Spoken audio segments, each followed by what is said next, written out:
할렐루야, 기도의 말씀에 오신 여러분 사랑하고 축복합니다. 오늘 말씀은 로마서 9장 25에서 33절입니다. 그것은 하나님이 호세아의 글 속에서 하신 말씀과 같습니다. 나는 내 백성이 아닌 사람을 내 백성이라고 하겠다. 내가 사랑하지 않던 백성을 사랑하는 백성이라고 하겠다. 너희는 내 백성이 아니다 하고 말씀하신 그곳에서 그들은 살아계신 하나님의 자녀라고 일컬음을 받을 것이다. 아멘. 사랑하는 여러분, 우리 삶에는 같은 것을 두고도 사람마다 전혀 다른 반응을 보이는 순간들이 있습니다. 동일한 사건이 어떤 사람에게는 기회가 되지만 어떤 사람에게는 위기가 되기도 하죠. 마치 나무가 같은 바람을 맞더라도 어떤 나무는 뿌리를 더 단단히 내리고 흔들리지 않지만 어떤 나무는 뽑히거나 부러지고 마는 것처럼 말입니다. 오늘 본문 32절과 33절에서 바울은 예수님을 부딪힐 돌, 거치는 바위로 소개합니다. 한 분 예수님 앞에서 어떤 이는 걸려 넘어지고 어떤 이는 그 위에 굳게 서게 된다는 것입니다. 같은 분인데도 왜 이렇게 다르게 반응할까요? 바울은 호세아와 이사야의 말씀을 인용하며 놀라운 메시지를 전합니다. 원래 하나님의 백성이 아니었던 이방인들이 내 백성이라고 불리고 사랑하지 아니한 자가 사랑받는 자가 된다고 말하죠. 또 수많은 약속을 받았던 이스라엘 중에도 남은 자만이 구원을 얻게 된다고 전합니다. 이것은 하나님의 선택과 긍휼이 사람의 조건이나 배경이 아니라 오직 은혜로 주어진다는 것을 보여줍니다. 당시 유대인들에게 이것은 충격적인 이야기였습니다. 아니, 우리가 하나님의 백성인데 어떻게 저 이방인들이 하나님의 백성이 되고 우리는 구원받지 못할 수도 있다는 게 말이 돼? 라는 반응이었죠. 이스라엘은 오랜 세월 율법을 붙들고 살았습니다. 하나님의 말씀을 지켜야 한다는 열심이 누구보다도 컸죠.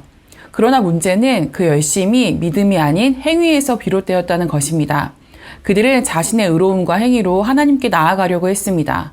그래서 결국 예수 그리스도, 하나님의 구원의 반석 앞에서 오히려 걸려 넘어지게 된 것입니다.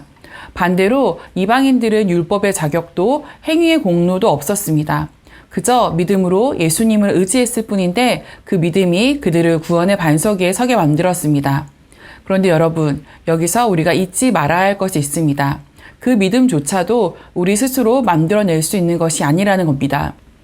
바울은 로마서 9장 16절에서 이렇게 말합니다. 원하는 자로 말미암음도 아니요 다른 박질하는 자로 말미암음도 아니요 오직 긍휼히 여기시는 하나님으로 말미암는다.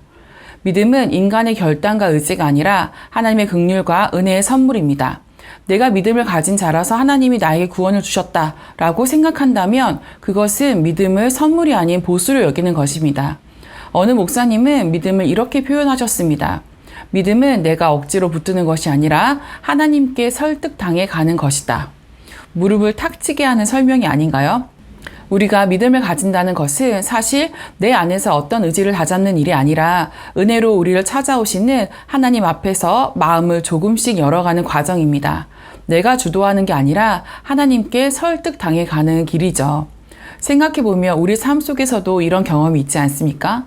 처음에는 받아들이기 어려웠던 말씀이 시간이 지나고 나니 나를 붙드는 힘이 된 경우가 있습니다. 그리고 때로는 내려놓기 힘든 자존심이었는데 내려놓고 나니 오히려 자유로워진 경험도 있습니다. 믿음이란 바로 그런 순간 속에서 하나님께 조금씩 설득당해 가는 것입니다. 그리고 그렇게 우리의 마음이 하나님께 열릴 때 예수님은 반석이 되어 우리를 붙들어 주십니다. 그래서 믿음은 내 업적이 아니라 하나님의 선물이고 은혜의 열매입니다. 우리는 신앙생활을 오래 하면 할수록 한 가지 큰 유혹에 빠집니다. 내가 잘하고 있다는 착각입니다. 그런데 하나님 앞에서 잘하고 있는 사람은 단 한 명도 없습니다.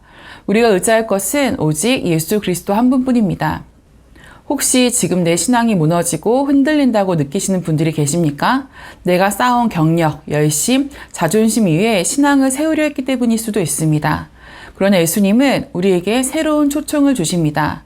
나를 믿고 나를 반석 삼아라. 그러면 결코 부끄러움을 당하지 않을 것이다. 우리는 예수님 위에 설 때만 흔들리지 않습니다. 그분이 우리의 구원의 반석이 되실 때 삶의 고난이 와도 무너지지 않습니다. 반대로 그분을 외면하고 내 힘을 의지하면 아무리 신앙에 열심히 있어도 걸려 넘어지고 맙니다. 사랑하는 여러분, 혹시 지금 예수님을 여전히 걸림돌처럼 느끼고 있지는 않으신가요? 이스라엘이 열심으로 율법을 지키려 했지만 결국 은혜를 가로막았던 것처럼 우리의 열심이 예수님을 걸림돌로 여기게 하진 않나요? 내가 인정받고 싶은 마음, 내가 무언가 해냈다는 자부심, 내가 남들보다 앞섰다는 교만이 예수님 앞에서 장애물이 될 수 있습니다. 그러나 하나님의 은혜 앞에서 마음을 열고 설득당하면 예수님은 더 이상 걸림돌이 아니라 내 인생을 든든히 세우는 반석이 되십니다. 바울은 마지막에 이렇게 고백합니다. 그를 믿는 자는 부끄러움을 당하지 아니하리라. 예수님은 누구에게는 걸림돌입니다. 자기를 의지하는 사람, 자기 힘으로 의를 이루려는 사람은 그 앞에서 걸려 넘어집니다. 그러나 예수님은 동시에 구원의 반석이십니다. 그를 믿고 의지하는 사람은 흔들리지 않고 든든히 설 수 있습니다. 오늘 우리 모두가 하나님께 설득당하는 믿음을 받아서 예수님을 반석으로 붙들고 흔들림 없는 삶을 살아가시기를 축복합니다. 오늘도 승리하세요.